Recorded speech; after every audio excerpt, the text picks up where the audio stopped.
Welcome to the Business of Soul Searching. My name is Erin, and I invite you to join me as I travel the world challenging risk takers who have soul searched and came out on the other side to tell us their incredible stories. Are you ready for this? Welcome back to the Business of Soul Searching podcast.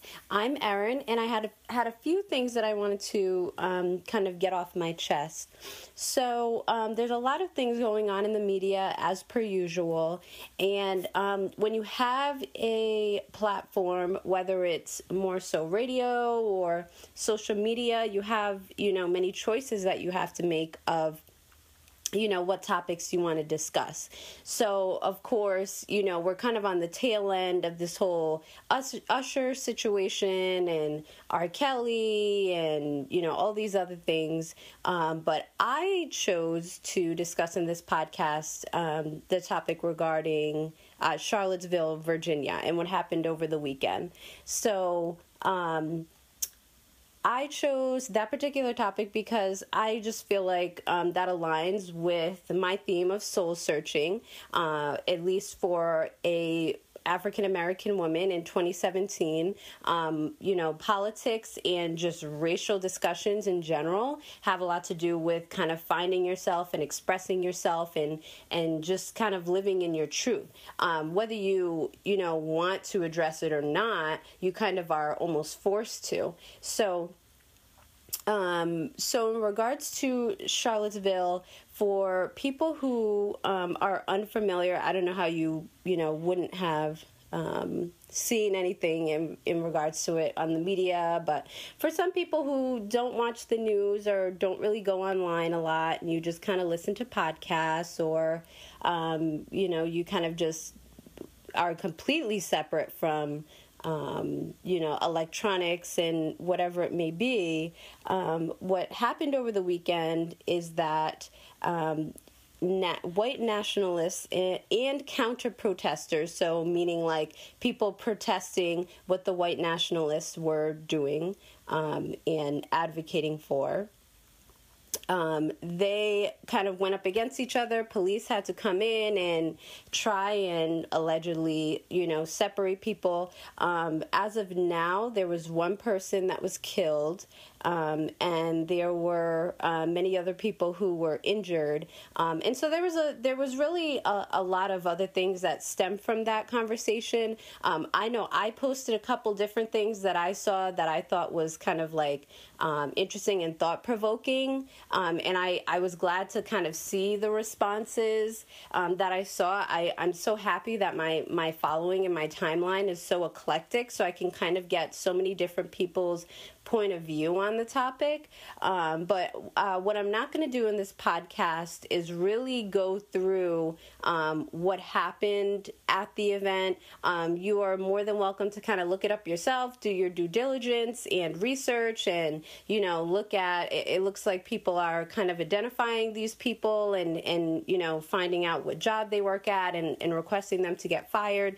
So it's still early on. I'm the type of person where I'll look at a couple details, but I won't get sold on every single factor just because the media likes to amp up things and they don't even really know the whole story. They just take what they have and they push it just because that's their job. And people need to get paid. They need a story, so on and so forth. So the actual story of what's happening, it's not the first time that it's happened, so I'm not going to pick through the actual story of what happened in Charlottesville, comb through it with a fine-tooth comb, because like I said, it's happened before and this is really nothing new, although it really is tragic, and rest in peace for the woman that passed away because of this, and there was also another man brutally assaulted, and other people that were injured. So I don't want to discount that by any means. But my focus, and I feel like this is a reoccurring theme, and this is something that's part of my truth and my growth, which is why I selected this topic to discuss, has to do with people being comfortable or uncomfortable with politics. So before I kind of get into it, someone that I look up to, a mentor of mine previously, posted this online, and I felt like it summed up kind of what I really want to discuss briefly in this podcast. So let me flip to it. Let me see. Here we go. Okay, so it's a little bit lengthy, nothing crazy, but so it says, I want my friends to understand that, in quotations, staying out of politics or being sick of politics is privilege in action. Your privilege allows you to live a non-political existence. Your wealth, your race, your abilities, or your gender allows you to live a life in which you likely will not be a target of bigotry, attacks, deportation, or genocide. You don't want to get political. You don't want to fight because your life and safety are not at stake. It is hard and exhausting to bring up issues of oppression, aka get political, in quotations again. The fighting is tiring, I get it. Self-care is essential. But if you find politics annoying and you just want everyone to be nice, please know that people are literally fighting for their lives and safety. You might not see it, but that's what privilege does. So I felt like that kind of wherever she found that, Lisa Peterson, shout out Lisa Peterson, if you end up listening to this. She actually hired me for my first job in the mental health field as an intern, and then I was then promoted, so on and so forth. But anyway, so she is a advocate for just people in general, just not just people that are involved in the mental health field, but I've seen a lot of her posts and her physically, going and protesting and advocating, sometimes more than the people she's advocating for, I would say. So I really, really appreciate her, and Lisa, I still look up to you. And so that was one of the posts that she's made since the weekend. And so the reason why that kind of sums up, excuse me, my topic so well is that something that I've experienced in my personal life, and I tell people this all the time, I think that something that gets in the way of change in regards to politics and in racial injustices and oppression, I think that there are people who are in position to make change, but maybe they fear change, but even more than that, their privilege, which I'll discuss in a second, is blinding them. So there are people who first of all, there's people who see no issue with what happened over the weekend. And then, of course, there's people on, the exact other end that are like, okay, there's people, parading around, there's KKK members, and the fact that the KKK still exists is mind-blowing to certain people. And so I think the issue and the clash in what's happening a lot of times is that there's people who are completely blinded by this. And what the post is saying, I think in a nurturing way and not necessarily a condescending way, is explaining what privilege is, because privilege is thrown around now, and it to me at least, the way people are throwing it around, it's coming off condescending. And for people in general, being condescending towards anyone, if you're trying to get your point across, whether it's your partner or it's your coworker or your employee or your children, I guess, or whoever it is, being condescending gets you nowhere. And the reason why a lot of people are becoming condescending is because this oppression has been going on almost since time itself. Like, it's been going on, all of this has been going on for years and years and years and years and years. And so because things are not being rectified and people feel like these injustices are slipping through, aka all the people that have passed away in regards to police brutality and just so many other incidents that were, whether it was it was identified as a mistrial or it wasn't investigated at all.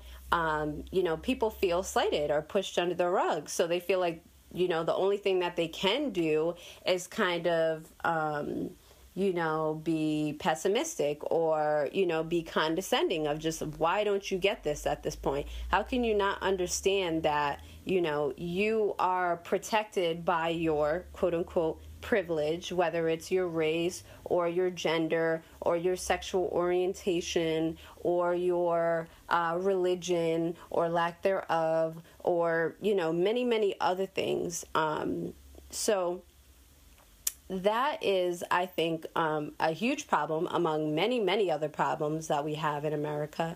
But I think that's definitely what's creating a divide and what's going to keep the divide going on and on and on. And we'll just keep going on and on in history. And this will just literally stay exactly where it's at for time itself, past our children and their children.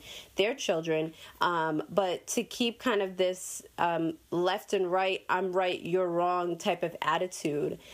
So that's why I thought that quote was important. So the way that relates to me is that, going back to privilege blinding people, even as a woman of color, although in some areas of kind of my cultural makeup,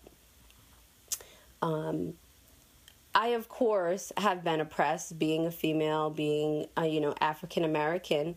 But on the other side of things, I also come from a middle class, socioeconomic status family. So meaning that the high school that I went to might have been better than others, meaning that, my access to education and learning about different things, if it's healthcare, if it's nutrition, if it's, whatever it may be. So there are advantages that I've had in my life that other people haven't had, and it could be even sexual orientation. So I am a straight woman. So some people, value that more than people who are, gay or bisexual, people that are kind of transgender, which really should be separated. We're still, kind of lumping everyone together, but and so I in the past, what I've done, because I've had my protection of, my socioeconomic status, I've been protected to say, I'm going to ignore politics. And it's so easy to ignore politics when you do have some type of privilege, because I'm looking at, hey, if I stay in school, or this was me maybe like 2 years ago, I should say, so fairly recent. And this is part of my growth, which, like I said, is why I bring it up. So I felt like 2 years ago, if I stay in school, I'm destined to be wealthy. My father has a doctorate, my sister has a doctorate, my mom has a master's. I'm golden for life. As long as I finish school and I, do things kind of, living the American dream, I'll be fine. My kids are going to be safe. My future kids are going to be safe. This, that, and the third. And the story that I tell people is last year, when kind of, not that this hasn't been happening before this, but not last year, 2 years ago really kind of broke me down.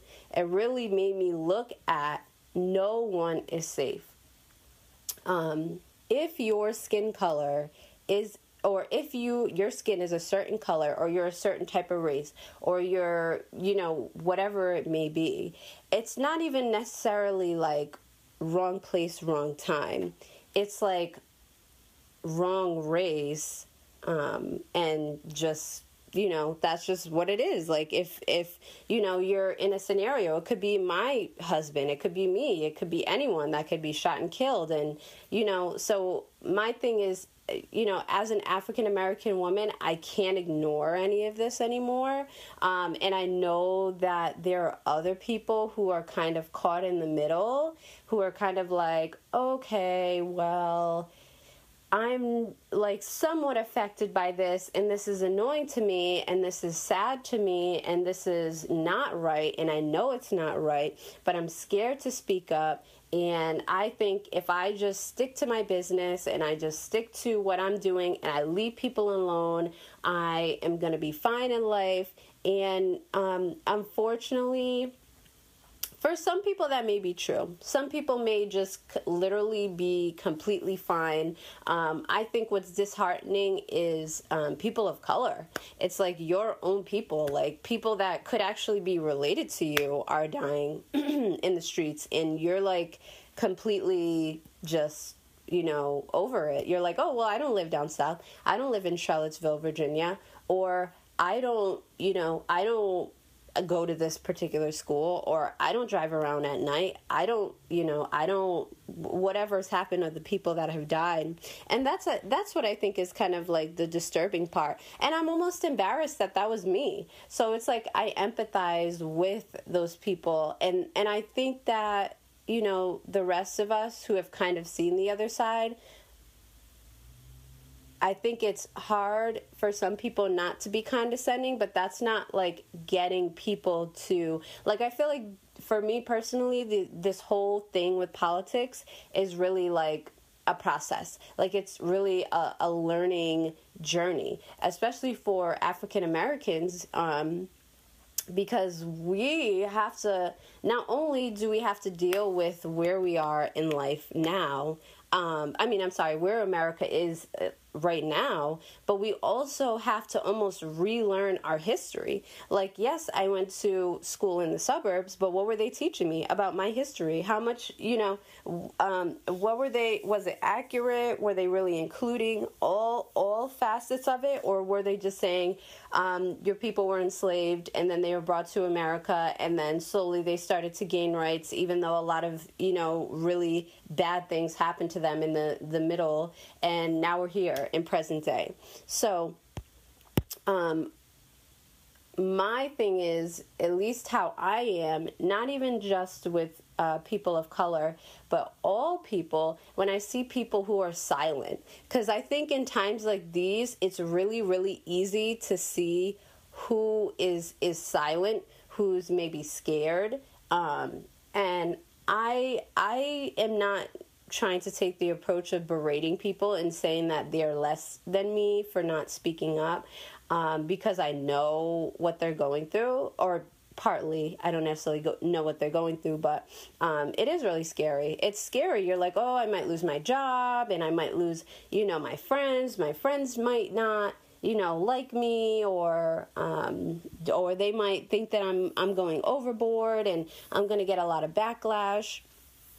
But what I do have to say for people that are listening that kind of feel silenced by where they are in life, but they want to speak up about what's going on. They want to advocate. Maybe they want to go to a rally or something, or they want to start, holding events, kind of supporting people that are advocating, whether it's for Black Lives Matter or whatever it may be. I just want to empower you and explain that when you are able to open up and speak out on how you feel about racial tension, there is a sort of like liberation. There is a sort of empowerment and strength and confidence to say, I know that what's going on is not right. And although there are all these people that are trying to silence me, I don't feel like I should be silenced, because my opinion counts too. Just like my vote, quote unquote, counted at voting time, my voice should count now when things have not changed since voting time, and things may or may not have gotten worse. And, so I think that as opposed to being derogatory towards people, I think we should be more like encouraging and explaining, like, not even just how liberating it is, but just how there is a community there for you. If you feel like, oh, if I step out and I start speaking my mind and I start, talking about how would you say, unfair things are and how unequal things are for people of color, let me tell you this. There's people who aren't of color, so there's a lot of people who are Caucasian that are on my timeline, and I am like floored by this, by the way, who are like 100% advocating for people of color. I'm not talking about just online. I'm talking about like in like getting out there, and they're the people holding the signs, and I'm sure you've seen pictures and stuff. I'm talking about like, so I went to the rally for people who are kind of just tuning into my podcast in season 2. So I went, my first episode for season 1, it's a little bit choppy because I was in the field, but I went to the rally in DC, and there was a whole, like, there were, most of the people that I saw there were Caucasian. And so my thing is that if they can do it, and they have this privilege that we talk about that's like, you know, that can be blinding. If they can see through their privilege and say, you know, this is really wrong, and they need, meaning the Black community, they need people from other races to step up and stand up for them, and to really start bringing other people, you know, behind us to support them. You know, why can't we? Why can't we in the Black community? And so that's kind of like my kind of talk and my process and my truth. And there's still times where I feel like I could speak up. And I don't. Sometimes I'm really exhausted and drained. I don't feel like I need to like fight every single fight, just like in regular life. But like I said, I do empower people. And I'm not like a huge politics person. I'm not going to talk about politics every single episode, but this was on my heart, and I did want to kind of bring it forward to people. And so if people have kind of like any additional questions, or you have any opinions, if you feel like, hey, what you said was completely wrong or completely right, or I was offended, or this would have been a better way to say this, or maybe, you know, in your next talk, if you're not interviewing anyone in the near future, you could talk about this or take it in this direction. I'm completely open to feedback. Also, if there's people who listen to this podcast and are like, you know, this is my specialty, and I really want to educate your listeners on this, that, and the third in regards to kind of racial tension and oppression, and, you know, or it can be self-care in times like these, that you are more than welcome to come on my show. Email me. I will leave my email at the in my conclusion. So thank you so much for listening, and I really want you all to take care of yourself. Take some time. You know, at least for people of color, racial tension is so important. Actually, I should say for everyone. Racial tension is important for, you know, your soul searching and you learning about yourself. So I invite you to really, if you haven't started that journey, to start at your own pace, and to really just educate yourself the best that you can. All right, and that concludes another exciting episode of The Business of Soul Searching. If the content discussed in this podcast interests you, please contact me at thebusinessofsoulsearching@gmail.com. Also, make sure you subscribe. And most importantly, take a calculated risk this week. Don't do it for me, do it for you.